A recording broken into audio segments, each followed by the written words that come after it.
Hello, everybody. Welcome back to another Jags React. Another win for the Jaguars.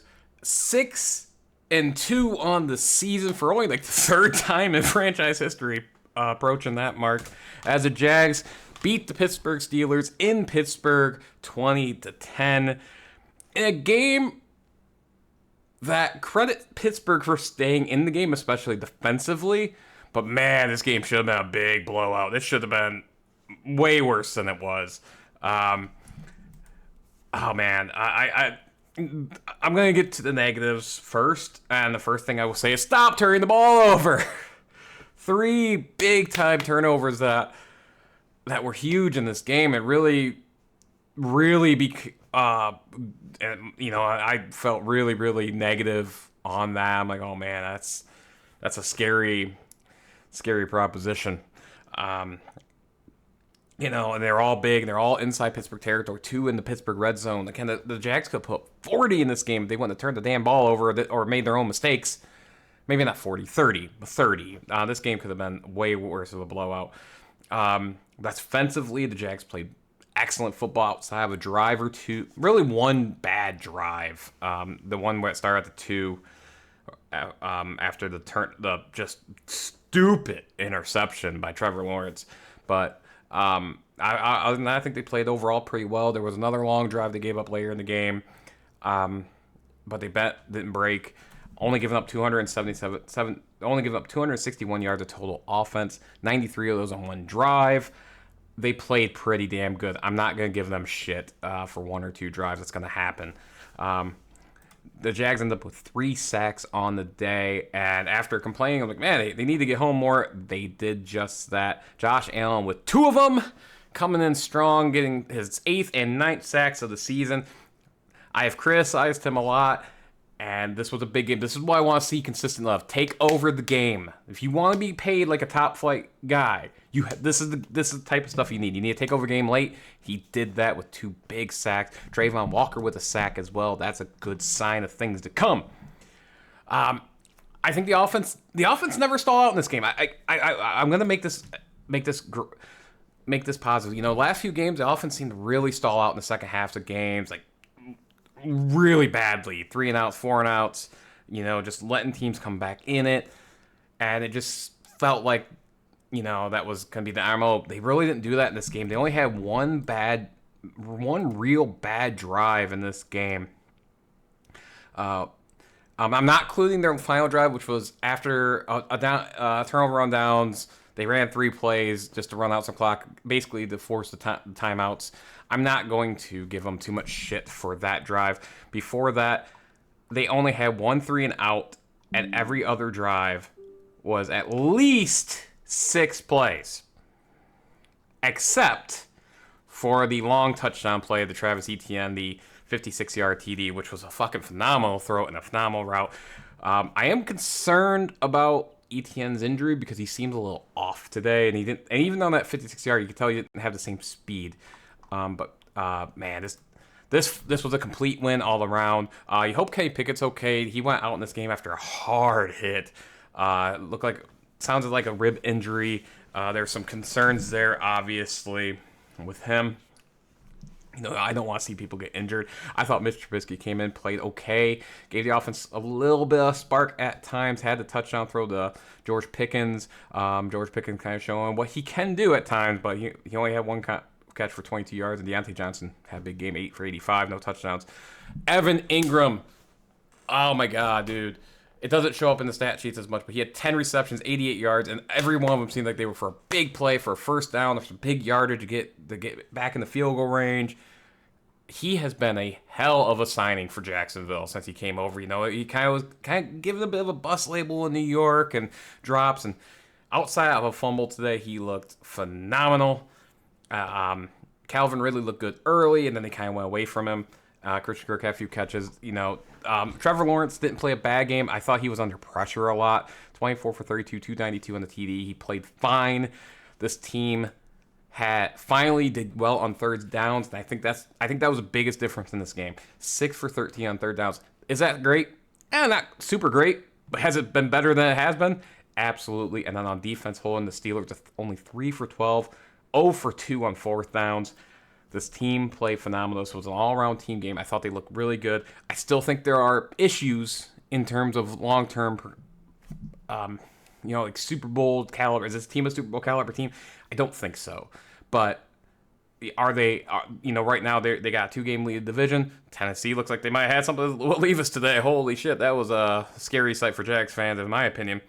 But Houston lost, Indy lost. Tennessee unfortunately did win, but now the Jags have effectively a 2-game lead in the division, in the loss column, at 6-2 with a bye week coming, a much needed bye week. The Jags are 4-0 away from home, folks. This is 2 years ago. They were on like a 20-some game losing streak, both like an actual 20-game losing streak and like a 20-some game road losing streak. Well, we broke that last year against the Chargers, and now the Jags are on the active longest winning streak away from home in the NFL, which is I think 7 or 8 straight now.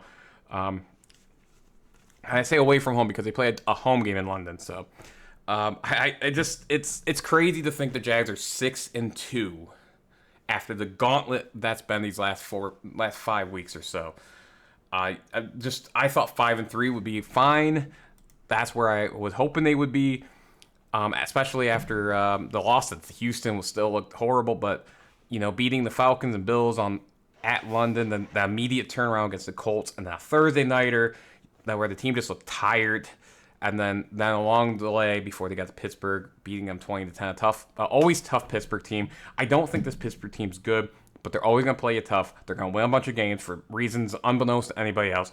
But the Jags did enough today to win the game, and that's all they have to do. They have a bye week, and then they got an ultimate test against the 49ers at home. Then they got the Titans after that, and then a rematch against the Texans. It doesn't get easier, folks. Then you got the Bengals, Browns, Ravens, Bucks, Panthers, and Titans again. Getting these wins are absolutely huge for the Jaguars, and it means everything right now. So it is important for the Jags to bank these wins. They have 6 wins now. Keep it up. They're in the driver's seat in the division. The division looks tougher than it should be, folks. So that's just the reality, I think, of what this season's going to bring. Tennessee, Houston, and Indianapolis all look feisty. I still think Jacksonville's better than them, yes. But that doesn't mean that they're not going to be feisty and not going to create issues for the Jags. The Jags got through the Colts games. They didn't get through the Texan game. They got 1 with the Texans, 2 with the Titans left. Those are the 3 big ones coming forward as we go forward, obviously, and the rest of the games as well. But I was obviously there was things I was not liking in this game against the Steelers today, but for the most part, I gotta admit, I'm pretty happy. I thought the Jags dominated this game despite only a 10-point victory. This was a game that good teams, when they're not playing extremely well, win. Etienne found the end zone again, even if his carries are... Time to talk about how bad the offensive line is at run blocking at times, and how it seems like every week he's got like 20 carries for like 80 yards. He's not doing great. 24 for 79, not a great average. The Jags, again, only had 3.5 per rush today on 30 attempts. 106 yards, but nothing great. One concerning development today was the Jags 0 for 3 in terms of touchdowns in the red zone, including 2 turnovers. Got to clean that up. If this team wants to be known as a Super Bowl caliber team, you cannot do this consistently. They are bad in the red zone. They're bad in third downs, even though they were better today in third downs. And just, you got to stop the dumb stuff. You got to be better in the red zone. I don't want to be negative because the Jags have won 5 straight, and they're 6-2, which is way better than I thought they would be at this point, honestly, especially after the Texans game, where I'm like, man, I don't know if this team can make the playoffs right now with how poorly they've looked 2 weeks in a row. I still think the offense isn't quite there, but today was a step forward. Even though they only scored 20 points, the offense didn't die out. They moved the ball consistently down the field. They got into Pittsburgh territory almost on seemingly every drive but 1 or 2, and it was an impressive day. And they hit a big play, which is not really this offense's MO, honestly. I would like to see the run game get better.